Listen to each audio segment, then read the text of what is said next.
It's Friday, the 7th of June, 2024. The last word in podcasting news.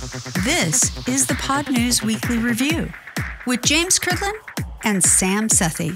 I'm James Cridland, the editor of Pod News in a lounge here in JFK Airport in New York. And I'm Sam Sethi, the CEO of True Fans, just back from the Uni Podfest in Birmingham. Yes, you are absolutely just back. In the chapters today, how many ads is too many ads? And Spotify is back with the IAB. Plus... Hi, I'm Laura Burkhauser, the VP of Product for Descript, and I'll be on a little later to tell you about all of the amazing new features in Season 6. She will. This podcast is sponsored by Buzzsprout, podcast hosting made easy, with easy and powerful tools, free learning materials, and remarkable customer support. From your daily newsletter, the Pod News Weekly Review. Now, James, not that I like rumours or gossip. Well, actually, I do like rumours and gossip, if I'm honest. But there is rumours flying around the industry, James, that some host might have had a little all-hands meeting. What do you think's going on? Well, yes. So I published this on, I think, Tuesday, saying which large podcast hosting company has an all-hands meeting this morning. We hear rumours that the company has found a buyer. Now, I actually spoke to that company on Monday and I said, just as a heads up, we're publishing this on Tuesday. If you've got anything to let us know, then that's absolutely cool. And they came back and they said, we have no comment to make at this time. At this time? Now, we have no comment to make at this time is not... No, absolutely, this is not happening. It is, we have no comment to make at this time.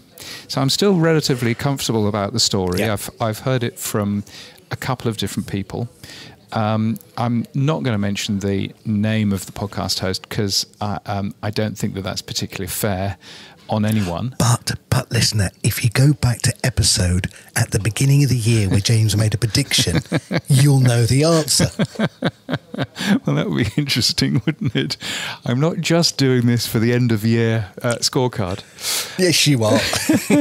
Anyway, there's been no big announcement so far. As I said in Wednesday's newsletter, very clearly, the company hasn't given us a denial. They've just said, we're saying nothing.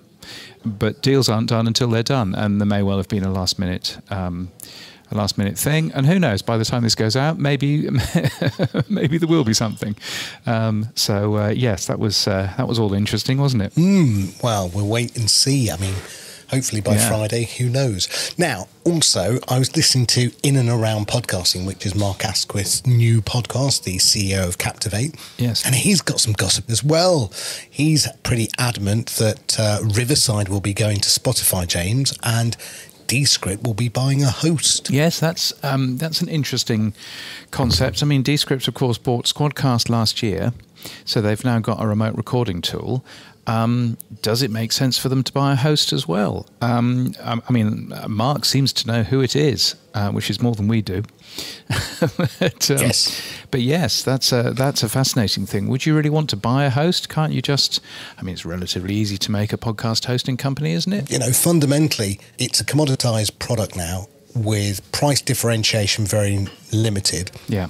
Yes, they're adding some AI tools and a few bits and pieces here and there, and some of them are doing more with podcasting 2.0 than others, but fundamentally to the consumer, they're much of a muchness. And I was listening to, again, Mark Asquith saying Spotify for podcasts or Anchor being free.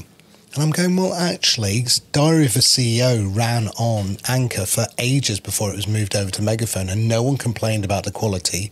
No one said it didn't have the reach. Yeah. And it was still the number 1 or 2 podcast in the UK and potentially in the top 10. Yeah. So what is it that, your special hosting source did that Spotify's free hosting source couldn't do? Yeah, I would agree with that. And I think that, it's very easy to turn around and say, well, there are no big hits on Anchor, but there clearly were. There were a bunch of big hits on Anchor. So from that point of view, that was very interesting to end up seeing. But clearly, you can look at Spotify's Megaphone and go, well, that's the enterprise podcast host. It deals with vast. It deals with lots of stuff that ad tech people want, whereas Anchor doesn't do that. And perhaps that's the differentiator there. Now, talking of M&A, Descript, as we were, bought Squadcast last year. And that's the editing tools that I use. And yesterday they released a new version called Season 6. That's how they launch their new versions. It's a new tool called the Underlord. And I couldn't work out why it was called Underlord until Andrew Mason, the CEO, said, because AI is the new overlord. And I went, oh, got it. Okay. Underlord, yes. But they also stated very clearly in this new version, there is no improvement to the integration between Squadcast and Descript. That will be coming in the next few months. But I thought I'd reach out to Laura Burkhauser, who's head of product at Descript, and ask her to tell us more what's going on with Season 6 and what new features can we expect. Season 6, if I had to explain it in one word, I would say Underlord.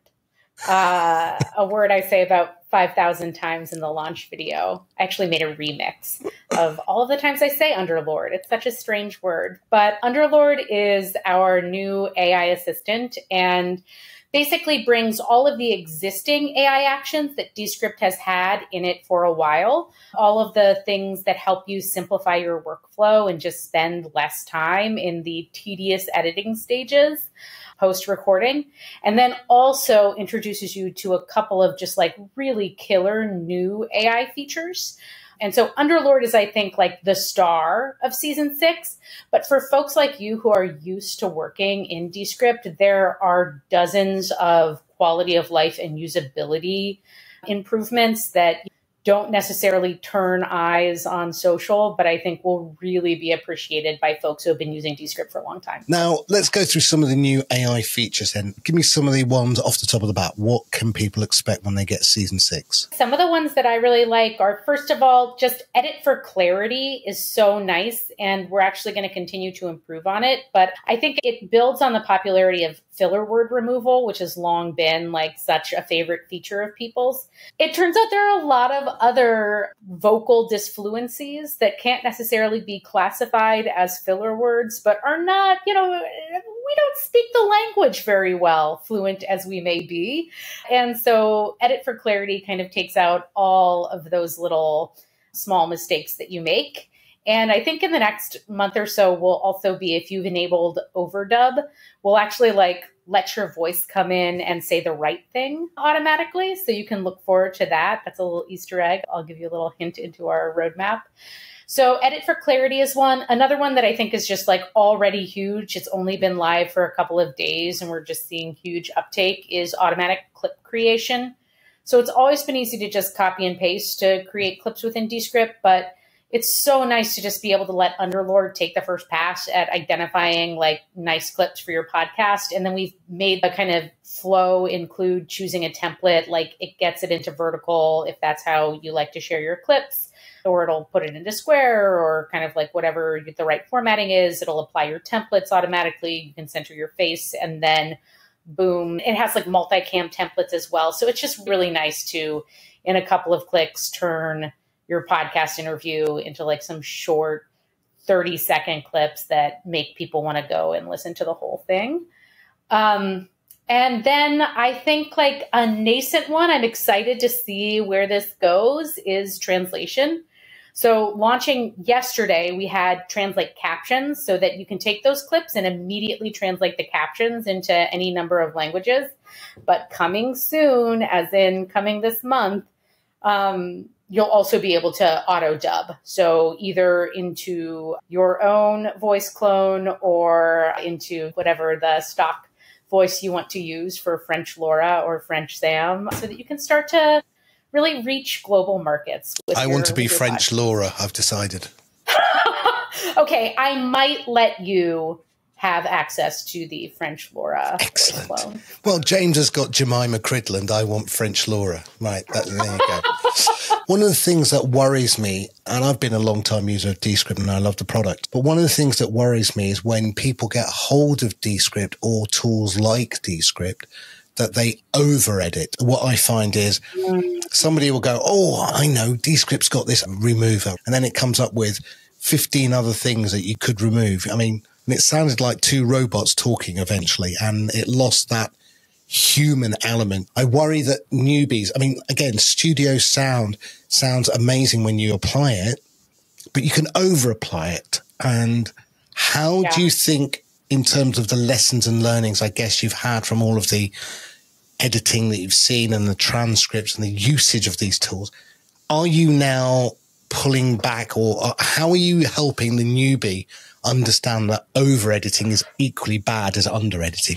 That's such a great question. And it gets at a number of things that I suppose I want to touch on. But I guess the most important thing is that's a great example of what I was talking about, where I say that there's like a mechanical way that Underlord can work, where you're using like a very generic kind of prompt. And then there is like a much more nuanced way that Underlord can learn and work to not just take dumb rules like every time there's any kind of an cut it immediately. So I think that sort of gets to that first point I was making about how Underlord will become a bit more competent.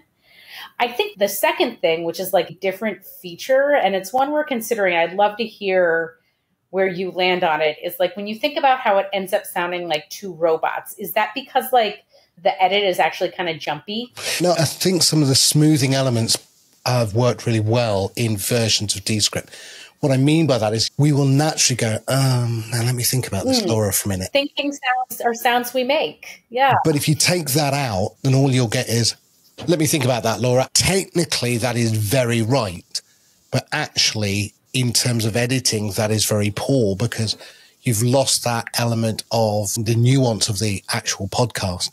And so that's all I'm saying. Is I think what worries me is that not just with Descript, but with a lot of AI tools, people are going, just press the button, AI will do whatever.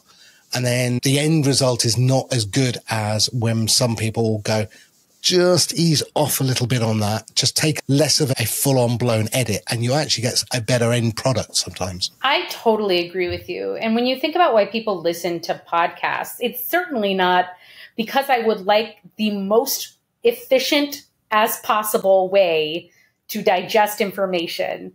Because like often reading a bunch of bullet points is going to be a more efficient way to digest information. And part of what you're doing is listening to humans interact. I think about the number of people that I think like listen to podcasts at night while they fall asleep.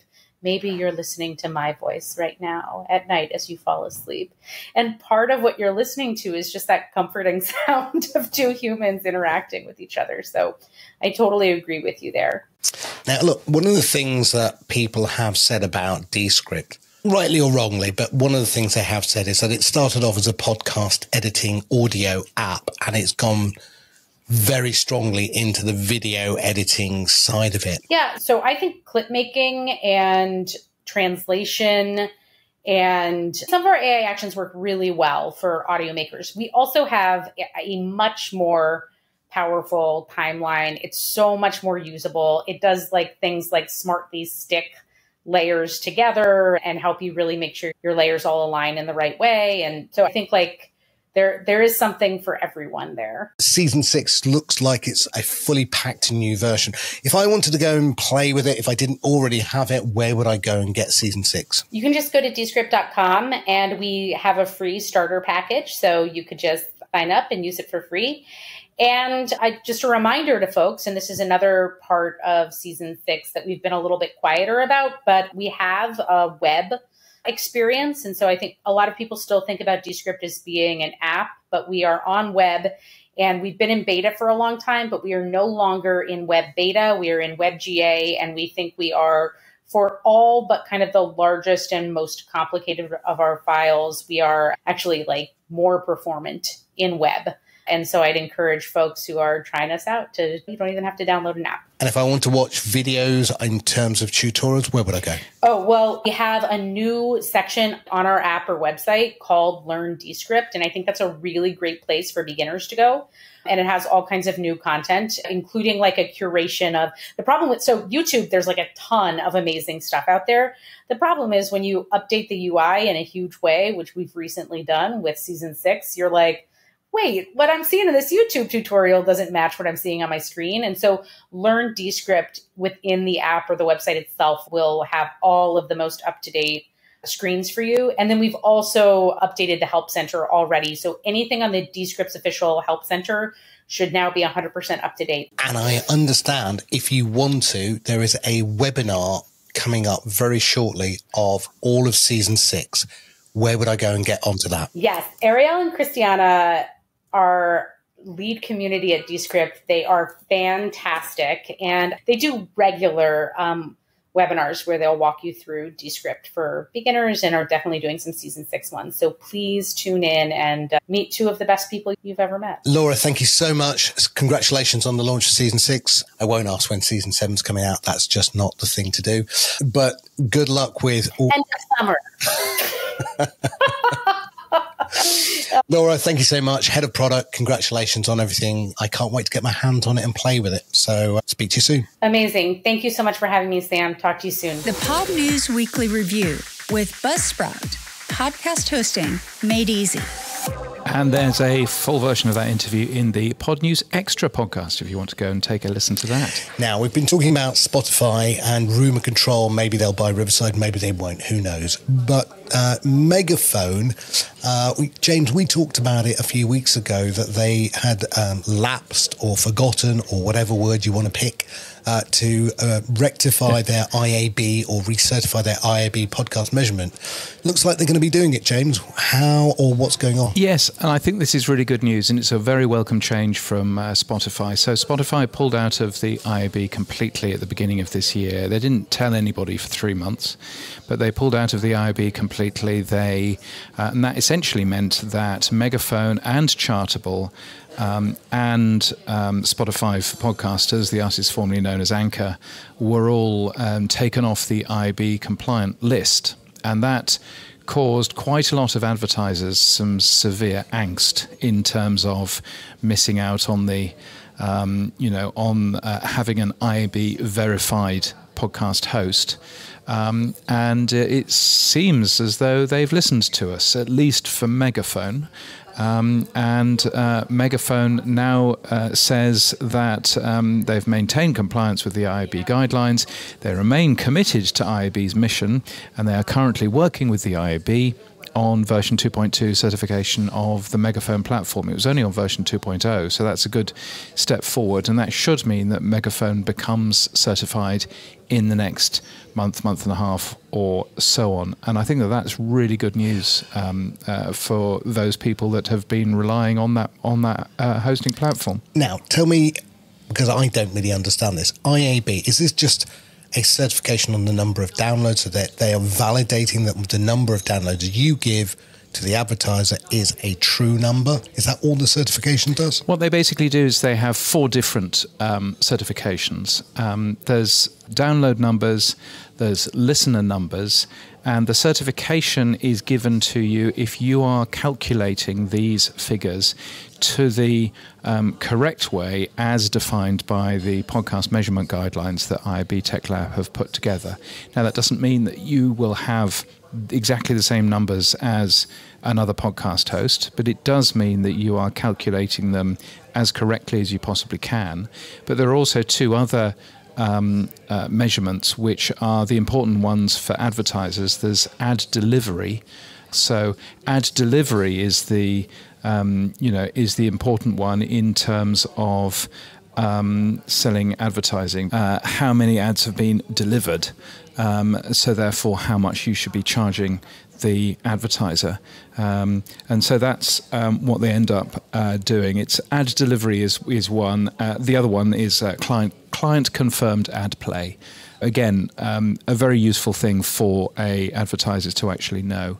So for things that individual companies can get certified for, Audion is the latest, who have just been certified for version 2.1 of the guidelines.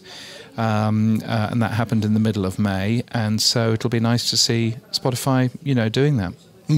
Well, how long does it take to get certified? Is it a fairly quick thing? I mean, it can be a fairly quick thing. It really depends. So, somebody from the IAB comes along and checks your code, reads through your code, makes sure that your code is actually doing it correctly.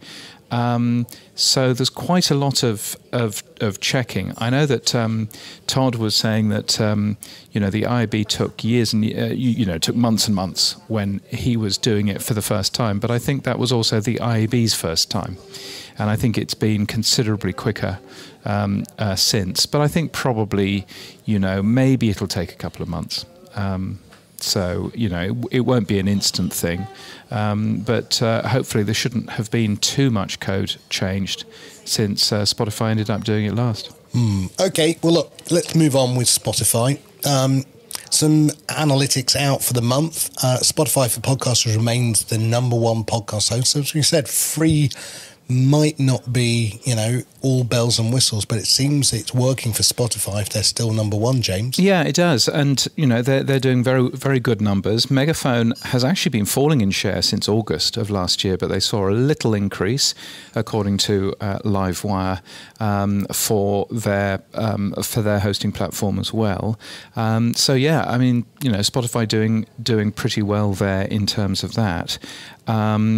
Also, coming out of that data from John Spurlock, PodTrack now measuring over 11% of all new podcast episodes, including 60% of all of the Spreaker ones, which is quite a thing. And I calculated, I don't know whether this is totally accurate, but I calculated that OP3 measured 342,000 new episodes in May. So OP3 is getting, a pretty decently sized service. Now, talking back to Spotify again for some reason, we have... I don't know why we go back there, but let's go back there. They've increased their price. I think there's been a lot of noise about, oh my God, Spotify's increased its premium price in the USA, and then it's like $1. And I'm like, well, so's Twitch, yes. So's Netflix, so's Disney Plus. I don't get it. I don't get why everyone... But there was so much coverage this week across the web. Well, I'll tell you why, because it's the first time that Spotify has put their price up in a long, long time. But also, they are now more expensive than Apple Music. And that's a big deal. Will Apple Music stick at $10.99, or will Apple Music copy Spotify and go up to $11.99 for the base cost? That's what I'm really interested in finding out, and that's probably the thing that people are interested and excited about, because if you've got something which is cheaper and frankly offers the same thing, then why would you pay a little bit more? What's that going to do for Spotify? Blah, blah, blah. So, yeah. I saw a really good counter-argument to that. So even if Apple did keep its price low and Amazon Music kept their price low, and even if Spotify went up another $1, there's going to be very little churn. In fact, there's very little churn currently. I think it's less than 2%. There will be a point at which is the breaking point price at which people say, oh, screw it, I'll just redo my playlist again. Is it £2, £3, £4, £5 or dollars more before that breaks? Yes, and that's an interesting question, because I did see somebody else that was very upset that if you leave Apple Music and you decide to go back in 3 months' time, Apple Music wipes all of your information, which is probably the way that it should. But of course, that makes it harder for you to switch away from Apple Music and then switch back to it. So I thought that was interesting too. But yeah, there was something saying that Spotify was very sticky, and that you're very unlikely to ever cancel, because of course Spotify has so much information about your listening habits, and so therefore it's got much better at doing all of that. And nobody wants the hassle of resetting all of their playlists and things. Yeah, I can't imagine my children ever thanking me if I said, we're going to cancel the Spotify family plan. No. Yes. Christmas cards for father would be off the list. Exactly. Now, we talked about Riverside a little bit. They've released a new video dub feature. I saw the video you put on Pod News Daily. It's the ability for you to auto-change, or for you to change and correct the transcript, and it generate the correct words, audio and video. It looks really cool, James. It does look really cool. One person has spotted that that actually the video seems to have the person speaking, Stephen, seems to have his arm in a different place as well, and it Oh, yeah, and I'm not entirely convinced. I need to go back and take a look at it, but I'm not. Yeah, I mean, if that's the case, then that's not quite sure what's going on there.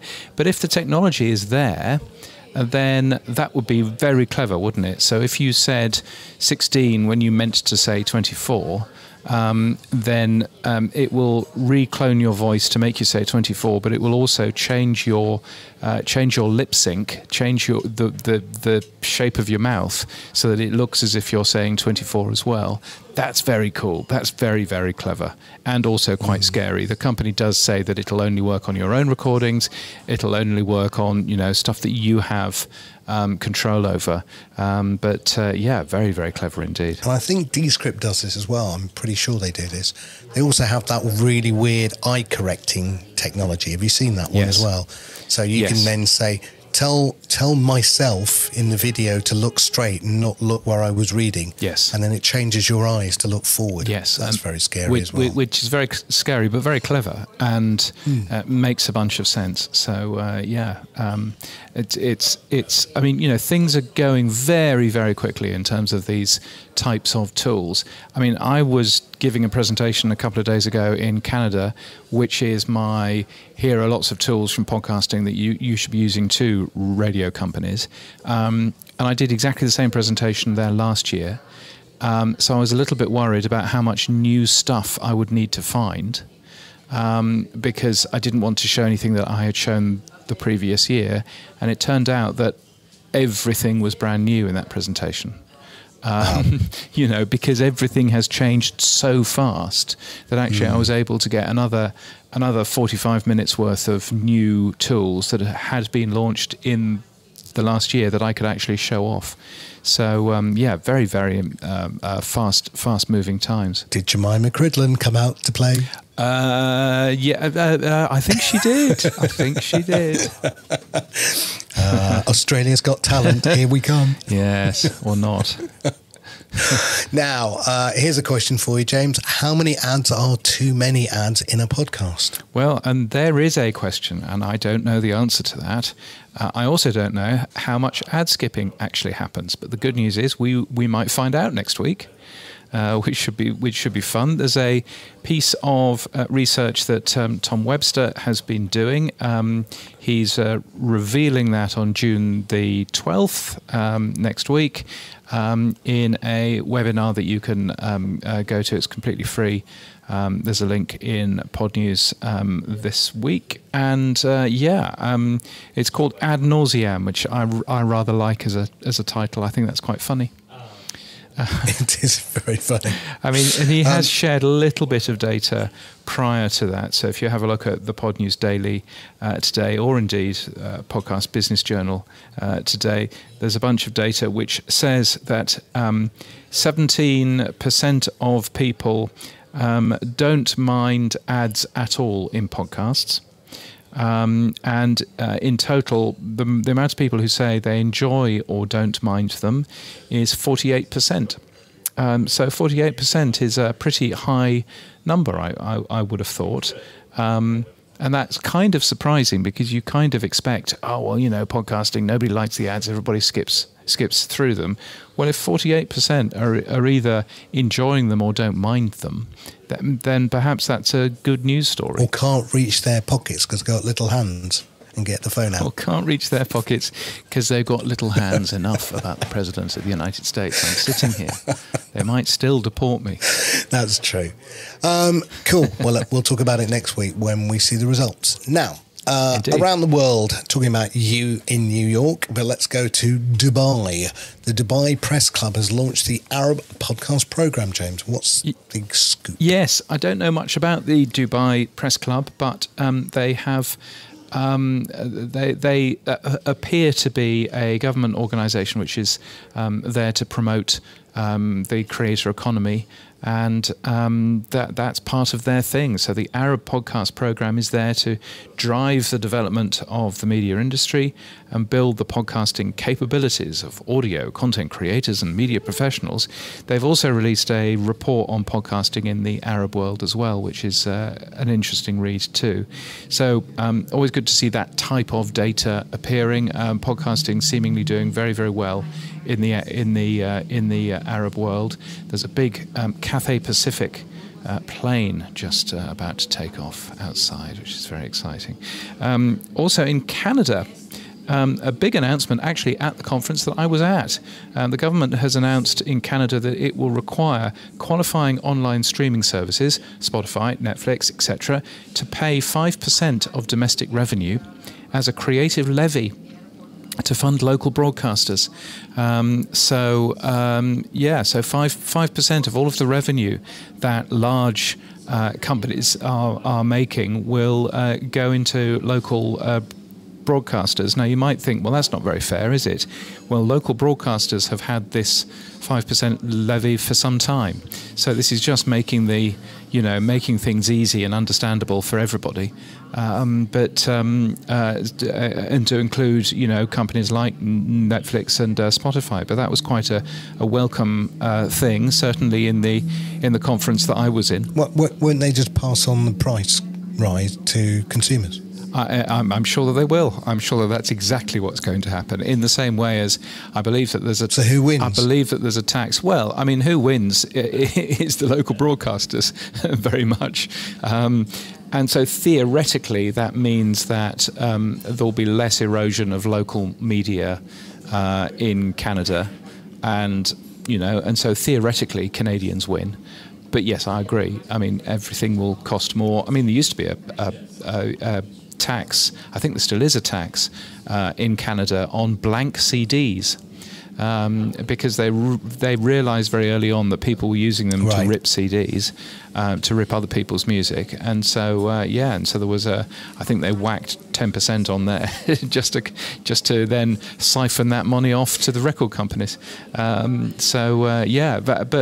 mean, fascinating to hear them announce that, and of course all of the musicians in the conference that I was at, it was a music conference as well as a radio conference, were all absolutely thrilled and thought that this was a great idea. So does Australia have this? Because I know Australia has a levy on companies like Facebook and social media and Google, don't they? I thought they brought that in Canada, where newspapers get paid now. Yeah, they're trying to aim for a little bit of that. So when Google links to a website, if it's a news website, then Google will pay, which to me is just, it makes no sense whatsoever. Yeah.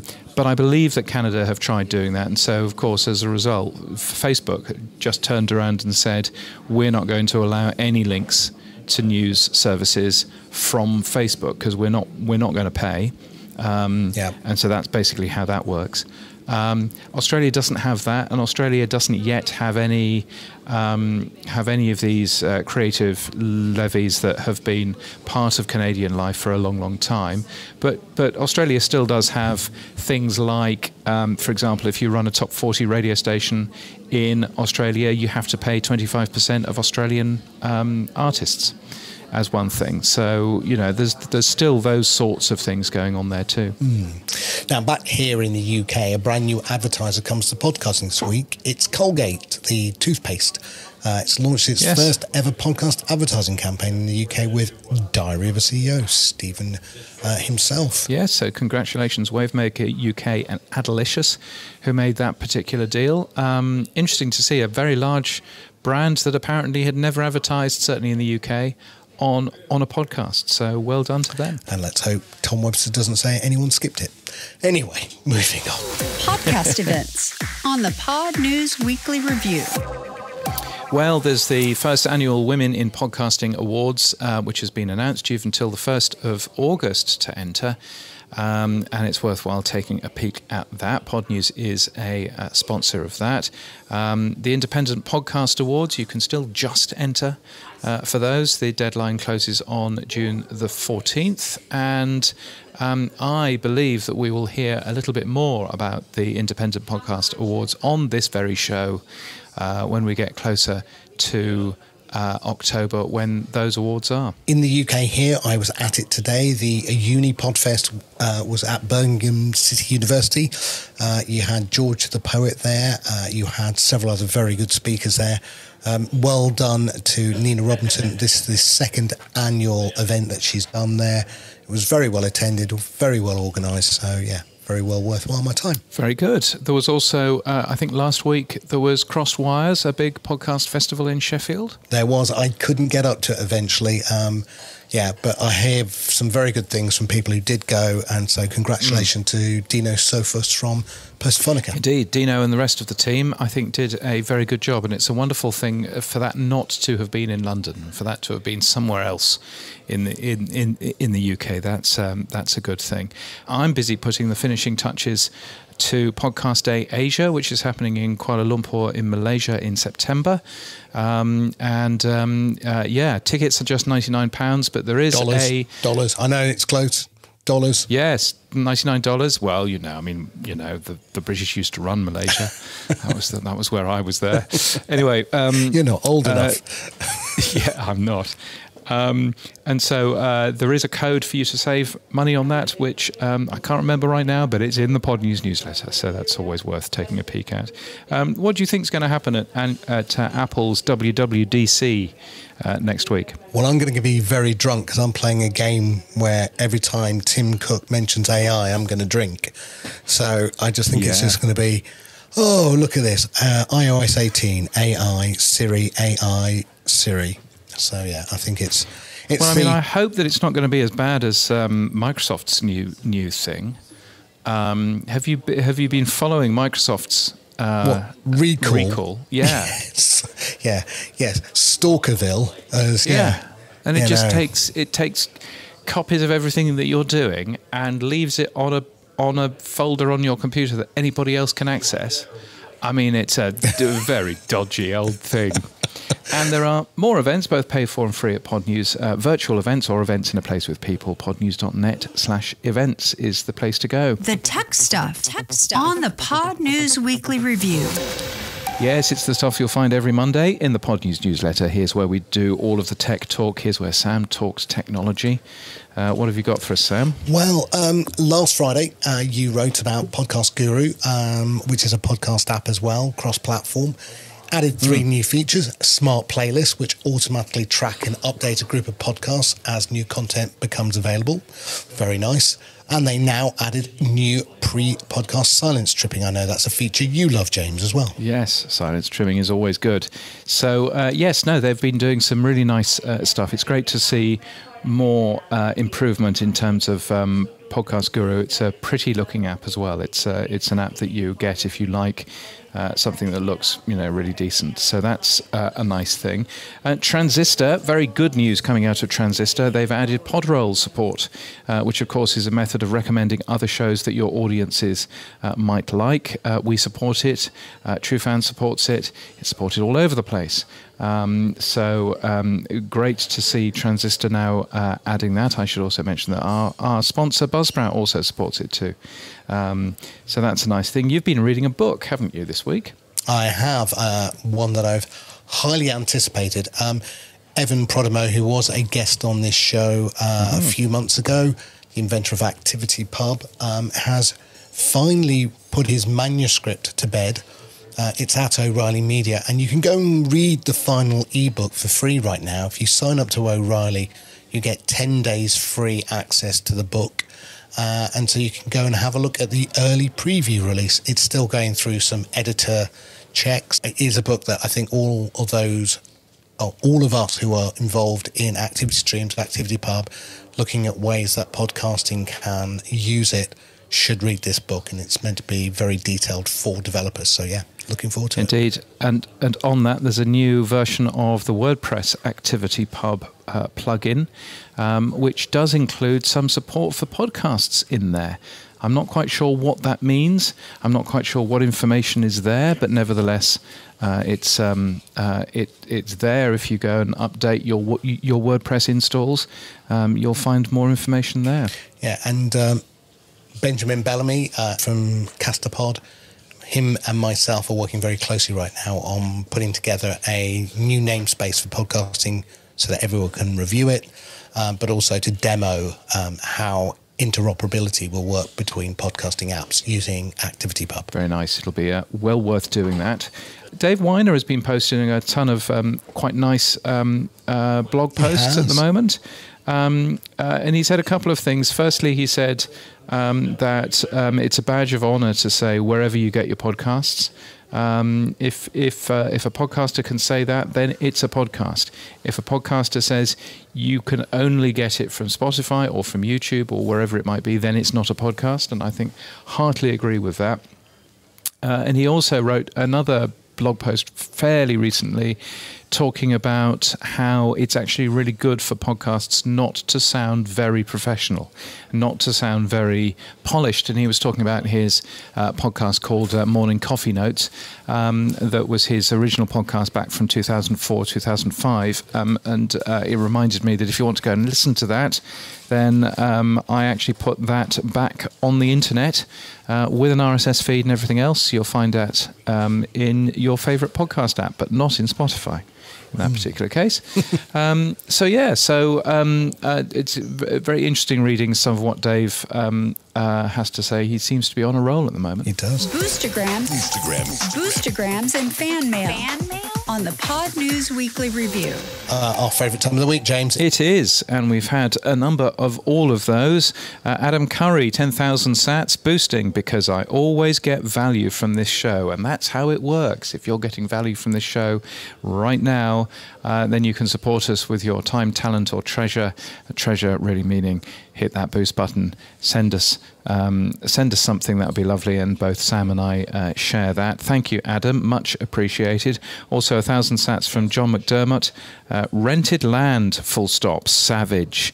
That's us talking about Todd's studio problems last week. Adam, by the way, I was listening to the Podcasting 2.0 podcast last week, and Adam didn't know what a 32768 boost was. He just said, "Well, that's a funny number." It's not a funny number. It's 32K, Adam. And in fact, if you were to poke 32768, 64, then you would put whatever the ASCII code 64 is on the top left-hand corner of your Commodore PET's screen, I'll have you know. Adam, I'm with you. I have no idea what he's talking about right now. Jeez Louise. Have we had any fan mail? Not after that, we won't. No. It's been a long week. Yeah, we've had it out of Jacksonville, Florida. We're finding the amount of fan mail goes way up when you ask specific questions. Podcast listening is a pretty passive activity. That was from Kevin over at Buzzsprout, I believe. Yes, I think it was either Kevin or Tom. It's been a little bit cut off in our view that we're looking at here. Also, one from Ottawa. In sunny Canada. This is York from Welcome to Earth Stories. Audio fiction podcast is a unique genre that breaks the rules of traditional podcasting. Agree. And I think that's one of the things that we need to bear in mind when we're building user interfaces for it, because I think that would be a good thing to remember. And something from Goshen in Indiana. Andy, host of Podcast Answers. Hello, Andy. Hey, Sam and James. Thought I would send you some fan mail since you didn't have any this time last week. Correct. But we do this week. So Thank you for that. Thank you also to our power supporters as well. You can become a supporter with your credit card, with your lovely fiat money at weekly.podnews.net. Dave Jackson, Mike Hamilton, Matt Medeiros, Marshall Brown, and Cameron Mole. Nearly all of whom are giving us $5 a month. That's very kind of you. Thank you so much. That gets split between Sam and I, and goes to Sam's, large wine fund collection. I think that's possibly what it is. I'm teetotal at the moment. It's killing me. Gosh, yes. Why would you do that? Fat boy Sam was getting too fat, so yeah, and the wife's got me. I have to say, I'm in an airport lounge. I have unlimited access to free alcohol, and I am here drinking a alcohol-free beer because you know that's a thing. And also, I'm in this lounge for 7 hours, so that will be another reason why. You wait till after this show. He'll be like, "Oh, that's it, done now. Finally, right? Where's that red wine? Get me on it."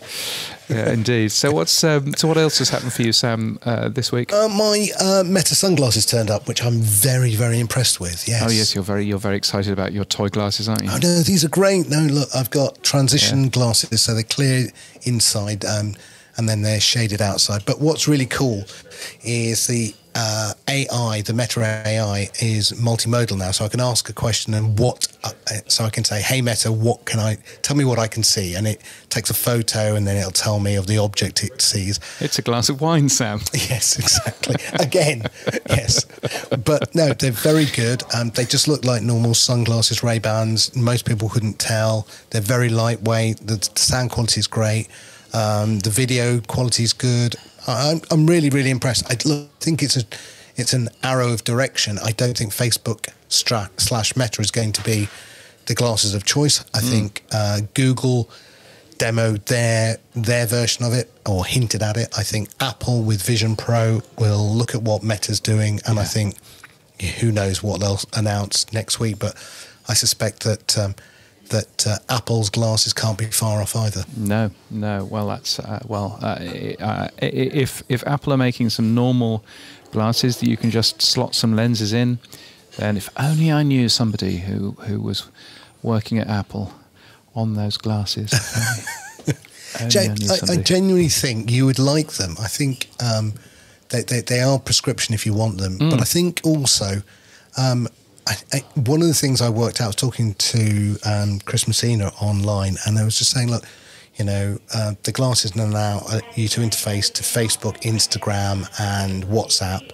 Threads will come, and then Threads are going to enable UK and non-US citizens to federate. Threads could become my federated client, and actually my glasses could actually then become a first-person point of view image that I want to take and post if I wanted to do that. So I think there's lots of interesting things in terms of technology to play with them. They may not be perfect, but I certainly think they're really interesting and worth having a play with. Yeah. No, I will keep an eye and see what happens. Yeah. Now, what's happened for you, James? You've been around the world, Phileas Fogg. Where have you been? Yes, I've been to, as another flight is called, I've been from the UK up to Mr. Cridland, Canada, you're holding the flight up. via Orlando. I went to a Christian radio conference, which was very good, although I felt very, very British and very reserved, and I didn't quite know what was going on. Yes, and up into sunny Canada, which was all very pleasant. So yes, it's been a busy, busy week. Anyway, and that's it for this week. If you enjoy the podcast, I wonder what flight this is, then the newsletter's better. You can find it at podnews.net. The Pod News Daily is also wherever you get your podcasts. And there are longer interviews as well in the Pod News Extra podcast too. Please give us your feedback as to whether that's a good thing or not through any of the ways of contacting us. You can support this show by streaming sats. You can give us feedback, as James said, using fan mail or with boostergrams. And maybe grab a new Podcasting 2.0 app from podcasting2.org/apps. Our music is from Studio Dragonfly. Our voiceover is Sheila D. And we're hosted and sponsored by Buzzsprout. Podcast hosting made easy. Get updated every day. Subscribe to our newsletter at podnews.net. Tell your friends and grow the show. And support us. The Pod News Weekly Review will return next week. Keep listening.